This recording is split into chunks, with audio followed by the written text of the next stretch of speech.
When my friend Joe died, he fell out of a tree and snapped his neck in front of me. That was pretty bad. I was 15 and he was the first boy I kissed.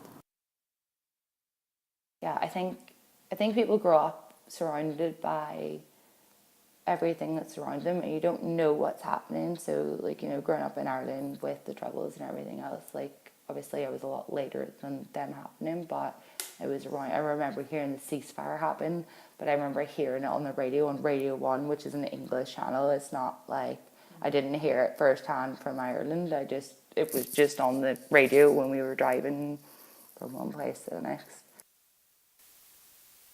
It is a big regret and it always eats away at me. And I'm not sure I really should be saying it because it was really bad on my behalf and I feel really embarrassed by it.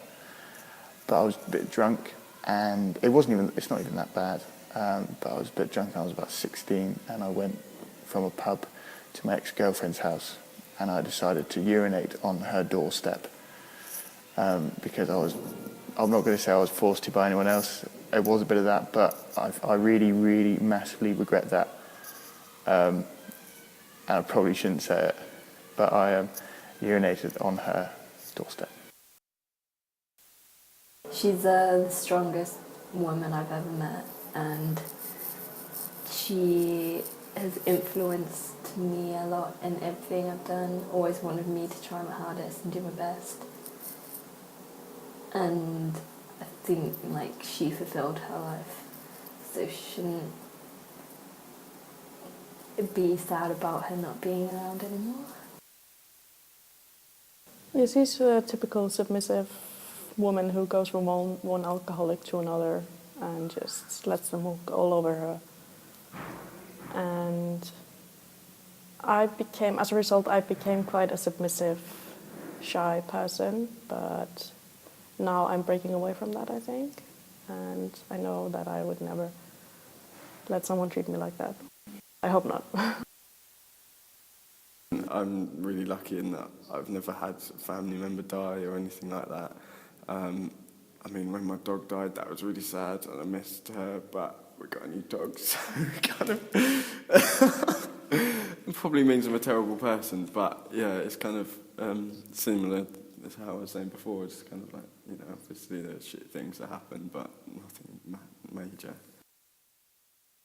The first two that came to mind, and they came to mind at exactly the same time, but the first one that came to mind was a happier memory, which was a synthetic sort of happiness, which is when I took my first ecstasy pill.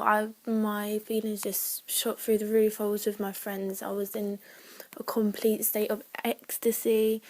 I was in a place that was my 16th birthday, which is quite young, but I was surrounded by all of my friends, and I remember hearing the music, and the music was so powerful, and my body was just absolutely ecstatic.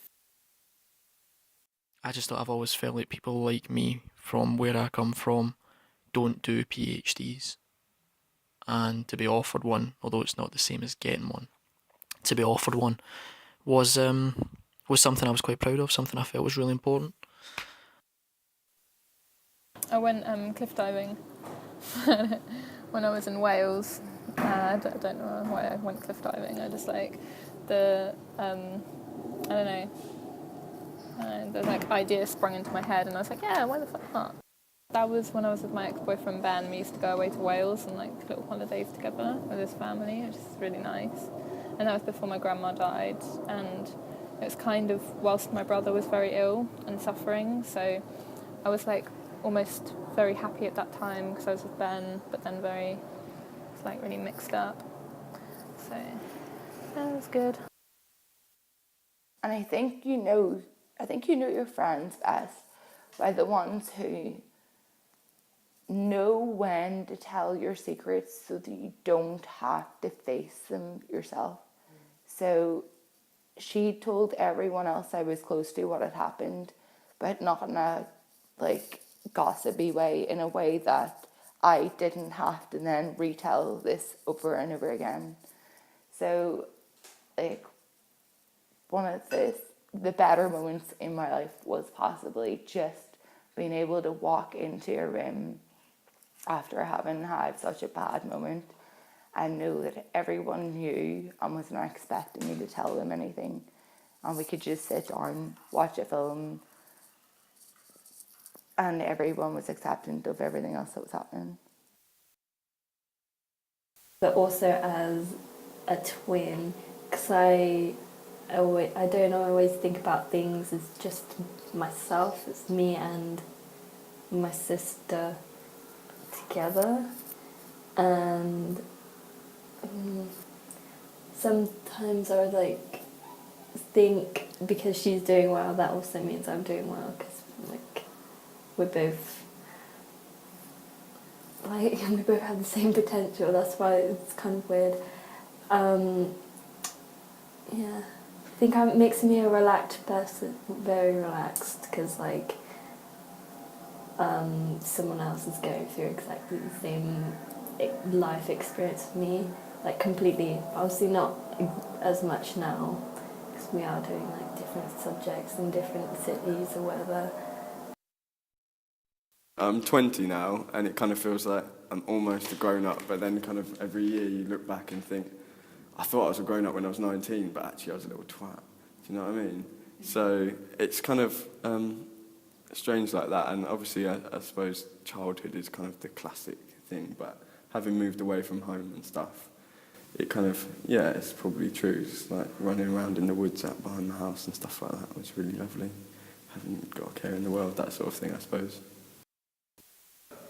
Yeah, I was like a mirror image of my mom when I was younger. I was just, I was the invisible girl when I was in secondary and primary school. A good girl. Always tried to get good grades to feel better about myself, and was really shy. And boys were mean to me, and the pretty girls. So, yeah, but I don't think of myself like that anymore. So, I don't know. But it focused me, made me more willing to work hard to do things that I knew I could do with the opportunities I was getting, that people like my grandpa would never have got those opportunities. And it would be stupid, it would be disrespectful of someone like me to just throw them away and not try and do something worthwhile with my life. I stopped being me for a very long time. I cried every single day for 2 years from the day that it happened.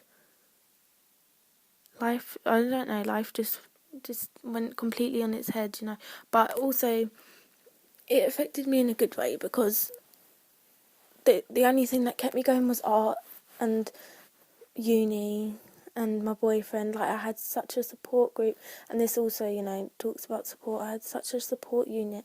My family, my boyfriend, artwork, education, everything just seemed to pick me up. And I'm still not myself to this day. I can't go out raving without feeling paranoid. I always have dreams that something bad's going to happen to me.